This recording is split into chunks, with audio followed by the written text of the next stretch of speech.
ये जो त्रिपुरा रहस्य है, हमने कथा पढ़ी, अभी तो मैंने आपको अंदर की बात बताई, लेकिन ये बोल कौन रहा था, लिखा किसने है? ये हरितायन ने लिखा है, ऋषि हरितायन, सुमेधा ऋषि ने लिखा है। और सुन कौन रहे थे? नारद जी सुन रहे थे, हरितायन के मुख से। तो ये महात्मा कहने के बाद हरितायन ने पूछा, हे नारद जी, क्या आपने त्रिपुरा देवी के महात्म्य को सावधान चित्त से सुना? और अब मैं महात्म्य तो सुना चुका, अब मैं आपको ज्ञान खंड सुनाता हूँ, जिसे श्रवण करने पर मनुष्य को जन्म मरण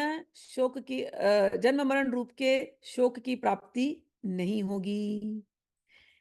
इन्होंने एक बात कही यहाँ पर कि जो मैं आपको सिखा बता रहा हूँ अब, कहते हैं वैदिकम, वैष्णवम, शैवम, शाक्तम, पाशुपतम तथा विज्ञानम सम्यक आलोच्य यदेतत् प्रविनिश्चितम।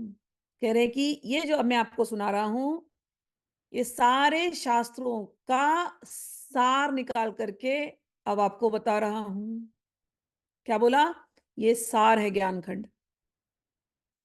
और मैं आपको बता देती हूं, जब यहां पर कह दिया गया वैदिक, पहला ही कह दिया वैदिक, तो ये कोई ये ना सोचे कि ललिता त्रिपुर जो तांत्रिक देवी है तो वेद से क्या लेना देना। पहले कह दिया वेद का सार है। वैष्णवो, तो कोई ये मत सोचना कि वैष्णव ग्रंथ तो केवल भागवत है। मैंने भागवत में भी आप लोगों को बताया, अजामिल उपाख्यान सुनाया आप लोगों को।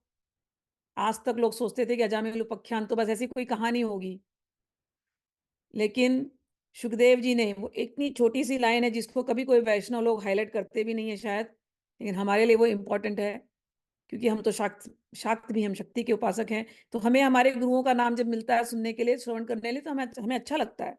पूरी अजामिल उपाख्यान सुनने के बाद अंत में सुखदेव जी कहते हैं परीक्षित जी को कि सुखदेव, ये जो मैंने तुमको कथा सुनाई है, और इतना सुंदर कहा उन्होंने कि ये मैंने अगस्त्य मुनि से सीखा।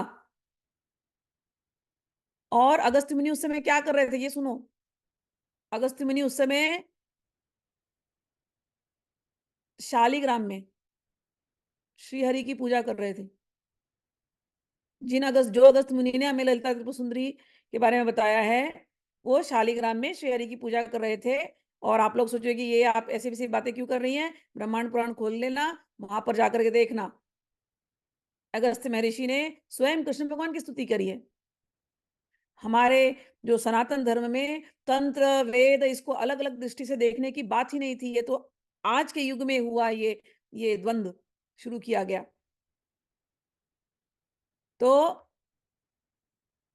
यहां पर कह दिया वैदिकम, वैष्णवम, शैवम, शैव ग्रंथों में भी जो सार दिया गया, शाक्तम, पाशुपतम तथा विज्ञानम, जो विज्ञान गुप्त से गुप्त विज्ञान है, उस सब का जो सार है। जब आप गीता खोलते हो, विज्ञान की बात तो गीता में आती है।